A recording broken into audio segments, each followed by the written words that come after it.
बिस्मिल्लाहिर्रहमानिर्रहीम। Dear students, आज हम करेंगे थ्योरम नंबर 12.2 और ये है converse theorem of 12.1। Converse theorem वो होते हैं जिसमें एक का गिवन दूसरे के टू प्रूव के बराबर हो और दूसरे का गिवन पहले के टू प्रूव के बराबर आ जाए, तो हम इन्हें कहते हैं कन्वर्स थ्योरम। पिछले थ्योरम में था हमारे पास है any point on the right bisector of A line segment is equidistant from and points. इसमें बात उलट है, any point equidistant from and points of A line segment is on right bisector of it. Right bisector बेटे वो line होती है जो perpendicular भी होती है और मिड पॉइंट के ऊपर जब कोई परपेंडिकुलर हो तो हम उसे कहते हैं राइट बाइसेक्टर। हमारे पास स्टेटमेंट यह है कि any point equidistant from and points of A line segment. एक लाइन सेगमेंट है, उसके ऊपर जो है एनी पॉइंट इक्विडिस्टेंट है from and points line segment is on right bisector of it. हमने प्रूव ये करना है कि हमारे पास ये लाइन सेगमेंट है ए बी और इसके यहां पे कोई पॉइंट है P. Suppose that it is a point P, this point P is such that this P A is equal to P B. Suppose करें कि पी ए और पी बी जो है आपस में बराबर है, हमारे गिवन के अंदर है ये बात, तो हमें प्रूव ये करना है कि यहां ये पी जो होगा it lies on the right bisector of A B. हमारा गिवन है A B is a line segment, A B is a line segment and P is any point such that PA is equal to PB, congruent to PB। और हमें prove ये करना है, to prove P lies on right bisector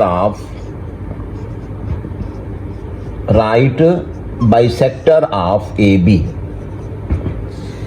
अब इसकी construction करने के लिए हम सबसे पहले इसका मिड पॉइंट लेते हैं। सपोज दैट ये सी जो है it is the mid point of A B और इस पी को मिड पॉइंट से ज्वाइन कर दें।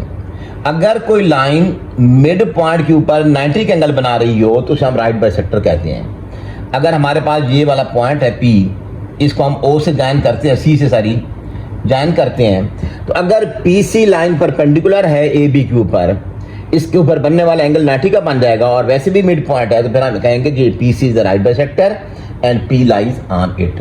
कंस्ट्रक्शन लिखेंगे हम इसकी, take mid point C of A B and join P to C, इनको ज्वाइन कर दें। अब हमारे पास प्रूफ में होती है स्टेटमेंट्स और रीजंस। दो ट्रायंगल बन दिए हमारे पास स्टेटमेंट एंड रीजंस में। हमने एसीपी एंगल या बीसीपी एंगल को 90 का प्रूव करना है। एक ट्रायंगल है एबीसी ट्रायंगल एबीसी एसीपी और ट्रायंगल बीसीपी। अगर इनको कंपेयर किया जाए तो चूंकि हमने सी मिड पॉइंट पे लिया है तो इसका मतलब है एसी जो है वो बीसी के बराबर है, ये हमारे गिवन में इक्वल है और ये हमारी साइड कॉमन है। तो हम यहां कह सकते हैं कि इसकी side P A congruent to P B हमारा गिवन है, नंबर 1।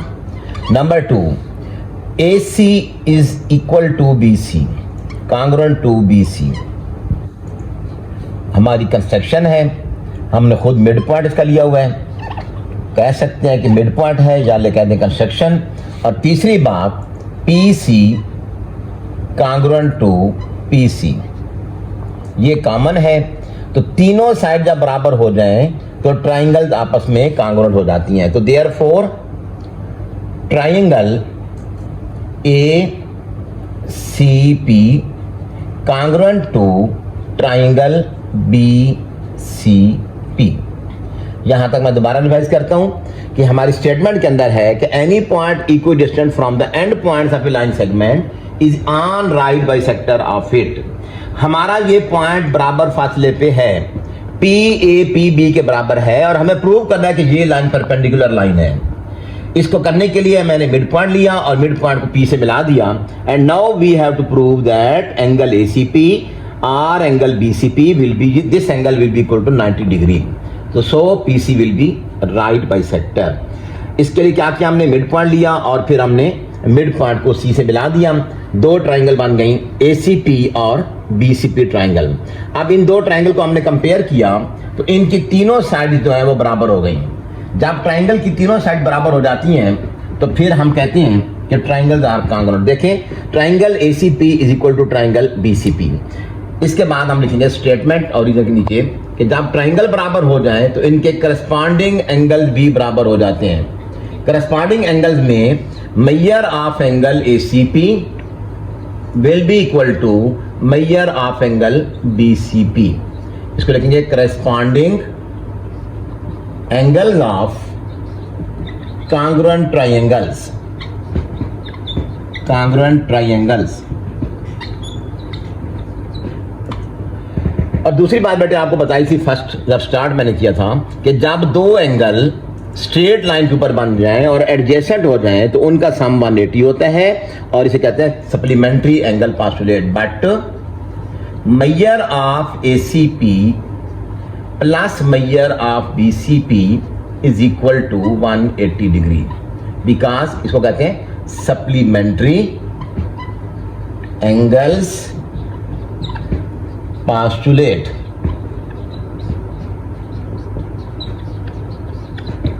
अब दो एंगल आपस में बराबर भी हैं और उनका सम भी 180 है, तो it means that therefore measure of angle ACP will be equal to measure of angle BCP. और चूंकि इनका सम 180 है बेटे तो यहां बनेगा बोथ कांग्रुएंट टू 90। ये भी 90 का होगा, ये भी 90 का होगा। उसकी रीजन ये है कि जब दो एंगल कांग्रुएंट होते हैं और सम 180 होता है तो हम उनका सम 180 हो तो उनमें से हर एक जो है each will be right angle. ACP भी राइट होगा, बीसीपी भी राइट होगा, क्योंकि कांग्रुएंट सप्लीमेंट्री एंगल जो होते हैं वो राइट एंगल होते हैं। रीजन लिखना चाहे तो लिख दें congruent supplementary angles, supplementary angles each is right angle, each is a right angle।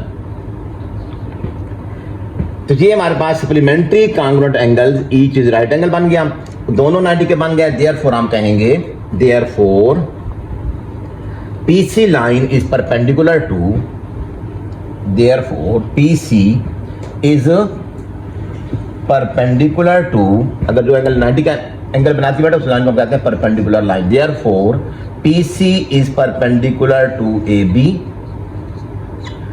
since C is midpoint of AB हमने कंस्ट्रक्शन में लिया है, तो therefore PC is right bisector and P lies on it, P lies on it। हमारे पास, अब दोबारा समझ लें, हमारे पास ये दो ट्रायंगल बनी, इनको हमने कंपेयर किया तो इनके तीनों साइड बराबर हो गई। ये बराबर गिवन में थी, ये कॉमन है, ये हमारी कंस्ट्रक्शन में इक्वल है, तो ट्रायंगल बराबर हो गई। जब ट्रायंगल बराबर हुई तो इसका ये एंगल इस एंगल के बराबर हो गया। इस एंगल का नाम है एसीपी एंगल, ये एसीपी एंगल बीसीपी के बराबर हो गया। लेकिन बेटा जब एक स्ट्रेट लाइन के ऊपर एंगल बनते हैं तो हम उन एंगल को एडजेसेंट कहते हैं अगर उनके आर्म कॉमन हो और एक वर्टेक्स पे बन जाए। और अगर स्ट्रेट लाइन पे बनेंगे तो उनका सम 180 बनेगा। जब एंगल का सम 180 बनता है तो अगर वो इक्वल हो तो उनमें से हर एक 90 का होगा। Congruent supplementary angles each is right angle, therefore PC is perpendicular to AB, there so since since का मतलब है कि पहले हमें मालूम है कि C is the mid point of A B, construction के अंदर हमने लिखा हुआ है देयरफॉर अगर कोई परपेंडिकुलर मिड पॉइंट के ऊपर हो तो वो बाइसेक्टर होता है और राइट भी होता है, तो हम कहते हैं ये B C is the right bisector and P lies on it. तो लास्ट में हम लिखेंगे हेंस प्रूव्ड।